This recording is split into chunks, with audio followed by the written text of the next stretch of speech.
Hi friends, welcome to village వంటకాలు.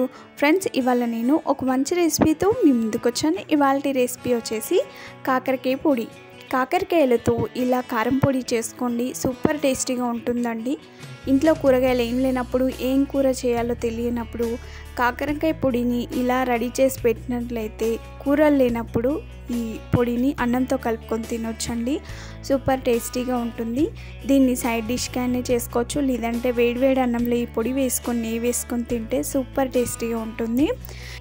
అస్సలు చేదు ఉండదండి, చాలా చాలా సూపర్గా ఉంటుంది. కాకరకాయలు అంటే ఇష్టపడిన వారికి కూడా ఇలా చేసి పెట్టినట్లయితే వాళ్ళు తెలియకుండానే తినేస్తారు, అంత టేస్టీగా ఉంటుంది. ఇది ఏం పొడి అని అడగాల్సిందేనండి. కాకరకాయలని అసలు గుర్తే పట్టరు, అంత రుచిగా ఉంటుంది. ఇక లేట్ చేయకుండా టేస్టీగా ఉండే ఈ కాకరకాయ కారం పొడిని ఎలా రెడీ చేసుకోవాలి, దాని ప్రాసెస్ ఏంటని చూసేద్దాము. ముందుగా ఈ కాకరకాయ పొడి రెడీ చేసుకోవడానికి నేను ఇక్కడ 300 గ్రామ్స్ కాకరకాయలను తీసుకున్నాను. కొన్ని పావు కేజీ కంటే ఎక్కువగా ఉంటాయి. ఇలా తీసుకున్న కాకరకాయలను శుభ్రంగా కడిగి ఒక్కొక్క కాకరకాయని తొడిమని కట్ చేసుకొని ఇలా రౌండ్గా కట్ చేసుకోవాలి. ఇలా చూపించినట్లు వీలైనంత సన్నగా రౌండ్గా కట్ చేసుకోండి. తీసుకున్న అన్ని కాకరకాయలను కూడా ఇదే విధంగా రౌండ్గా కట్ చేసి పెట్టుకోవాలి. ఇలా కట్ చేసుకున్న వాటిని ఒక ప్లేట్లోకి తీసుకుందాం.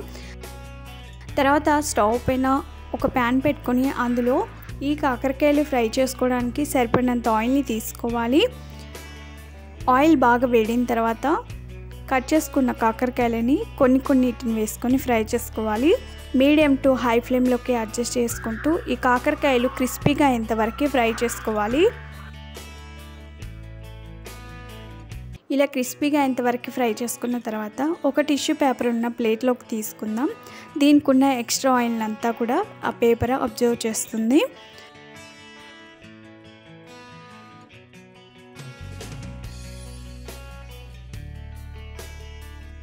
తర్వాత మిగతా బ్యాచ్ని వేసుకోవాలి. నేనైతే లాస్ట్ బ్యాచ్లో అన్నిటిని వేసానండి. అన్నిటిని వేసి స్టవ్ని మీడియం ఫ్లేమ్లో పెట్టుకొని ఫ్రై చేసుకున్నాను. మధ్య మధ్యలో కలుపుకుంటూ ఫ్రై చేసుకోవాలి. ఇలా కలుపుతూ క్రిస్పీగా అయ్యేంతవరకు ఫ్రై చేసుకున్న తర్వాత వీటిని అదే ప్లేట్లోకి తీసుకోవాలి.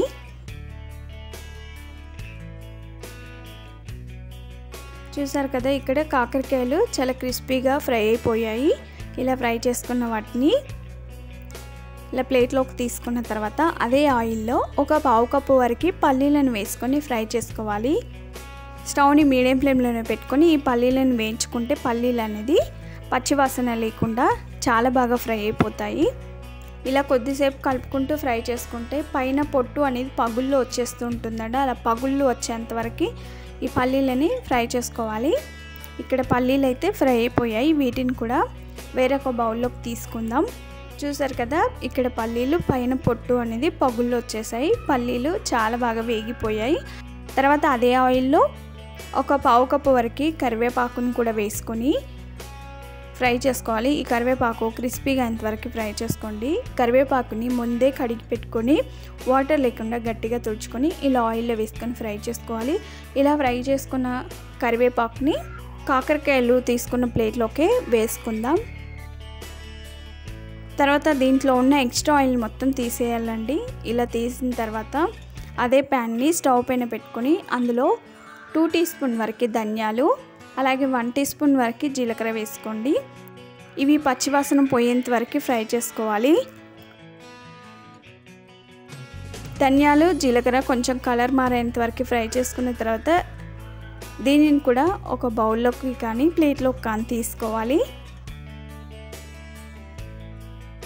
ఆ తర్వాత ఒక పావు కప్పు అన్ని ఎండు కొబ్బరిని తీసుకొని అది కూడా పచ్చివాసన పోయేంత వరకు ఫ్రై చేసుకోవాలి. పచ్చి కొబ్బరి డైరెక్ట్ వేసేదానికంటే కూడా ఇలా లైట్గా ఫ్రై చేసుకుని వేసుకుంటే చాలా కమ్మగా ఉంటుంది. ఇలా ఫ్రై చేసుకున్న ఎండు కొబ్బరిని ధనియాలు తీసుకున్న ప్లేట్లోకి ఎండు కొబ్బరిని కూడా తీసుకొని వీటిని పూర్తిగా చల్లారనివ్వాలి. ఇవన్నీ చల్లగైన తర్వాత ఒక మిక్సీ జార్ని తీసుకొని అందులో ముందుగా వేయించి పెట్టుకున్న ఎండు కొబ్బరి ధనియాలను వేసుకోవాలి. ఒక పెద్ద నిమ్మకాయ సైజ్ అంతా చింతపండుని నానబెట్టకుండా డైరెక్ట్గా వేసుకోండి. తర్వాత ఫ్రై చేసుకున్న కొన్ని పల్లీలను వేసుకోవాలి. ఇంకొన్నిటిని పక్కన పెట్టేయండి, ఎందుకంటే మనం కారం కలిపేటప్పుడు పల్లీలు డైరెక్ట్ కలుపుకుంటే అక్కడక్కడ పంటికి తగిలి ఈ కారం చాలా టేస్టీగా ఉంటుంది కాబట్టి కొన్ని పల్లీలను మాత్రమే మిక్సీలోకి వేసుకోండి, మిగతావి పక్కన పెట్టేయాలి. కొంచెం కరివేపాకు కూడా వేసుకోవాలి, హాఫ్ ఏమో ఇలా మిక్సీలోకి వేసుకోండి, ఇంకొక హాఫ్ పక్కన పెట్టేయండి. పావు టీ స్పూన్ వరకు పసుపు, తర్వాత ఇందులో ఎండు కారం వేసుకోవాలి. నేనైతే ఇక్కడ చూపించిన స్పూన్తో 2 టీ స్పూన్ వరకు తీసుకున్నాను. ఈ చిన్న స్పూన్తో 2 టీ స్పూన్ వరకు ఉప్పు వేసాను. తర్వాత పావు టీ స్పూన్ వరకు ఇంగువ వేసుకోండి. ఒక గుప్పెడు వెల్లుల్లిని తీసుకొని పొట్టుతో సహా ఇందులో వేసుకోవాలి. తర్వాత మిక్సీపై మూత పెట్టుకొని మరీ మెత్తగా కాకుండా మిక్సీని పల్స్ ఇచ్చుకుంటూ ఇలా బరకగా మిక్సీ పట్టుకోవాలి. చూసారు కదా, ఇంత బరకగా మిక్సీ పట్టుకున్న కారం పొడిని వేరొక బౌల్లోకి తీసుకుందాం. తర్వాత ముందుగా ఫ్రై చేసి పెట్టుకున్న కాకరకాయలను కూడా కొన్నిటిని వేసుకోవాలి. ఒక పావు వంతన్ని పక్కన పెట్టేసుకొని మిగతా కాకరకాయలన్నిటిని కూడా మిక్సీలోకి వేసుకొని కొంచెం బరకగానే మిక్సీ పట్టుకోవాలి. ఇలా మిక్సీ పట్టుకున్న కాకరకాయ పొడిని మొత్తం కూడా కారం పొడిలో వేసుకోవాలి. తర్వాత ఇంకొన్ని తీసి కాకరకాయలను పక్కన పెట్టాం కదా, ఈ కాకరకాయలను కూడా వేసుకోవాలి.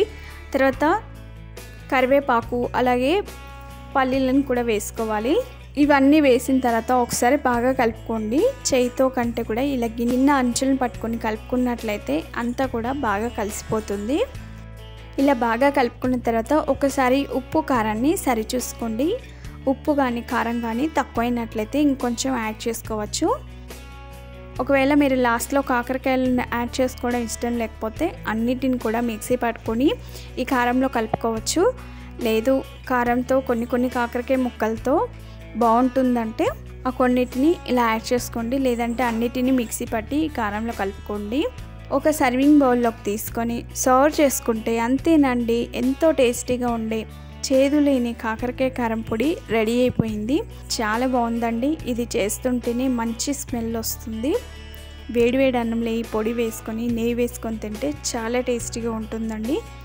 చూస్తుంటే నేను నోరూరించే కాకరకాయ కారం పొడిని ఎలా రెడీ చేసుకున్నామో చూశారు కదా. ఇది ఇలా చేసి పెట్టినట్లయితే మీ పిల్లలు కూడా ఇది కాకరకాయ పొడి అని గుర్తుపట్టకుండా ఈజీగా తినేస్తారండి. కొంతమందికి కాకరకాయలు అంటే అసలు ఇష్టపడరు, చేదుగా ఉంటుందని భయపడతారు. ఇలా చేసి పెట్టినట్లయితే వాళ్ళు తెలియకుండానే తినేస్తారండి. సూపర్ టేస్టీగా ఉంటుంది. ఇలా రెడీ చేసుకున్న పొడిని ఒక ఎయిర్టైట్ కంటైనర్ బాక్స్లో గాజు సీసాలో పోసి స్టోర్ చేసుకున్నట్లయితే ఇది ఒక 3-4 నెలల వరకు స్టోర్ చేసుకోవచ్చండి. నేనైతే ఈ కాకరకాయ పొడిని డైరెక్ట్ అన్నంతో కలుపుకొని తిన్నానండి, చాలా బాగుంది. ఈ పప్పులోకి సాంబార్లోకి కూడా ఈ పొడి చాలా బాగుంటుంది. అన్నంతో కూడా చక్కగా కలిసిపోతుంది. మరి మీరు తప్పక ట్రై చేస్తారు కదా. మరిన్ని ఇలాంటి ఎన్నో వెరైటీ రెసిపీస్ కోసం మా ఛానల్ని సబ్స్క్రైబ్ చేసుకోండి. మీకు ఈ వీడియో నచ్చినట్లయితే లైక్ చేయండి, షేర్ చేయండి. మీరు తప్పక ట్రై చేయండి. మీకు ఎలా వచ్చిందో, టేస్ట్ ఎలా ఉందనేది నాకు కామెంట్ చేయండి. Thank you for the watching. Bye bye.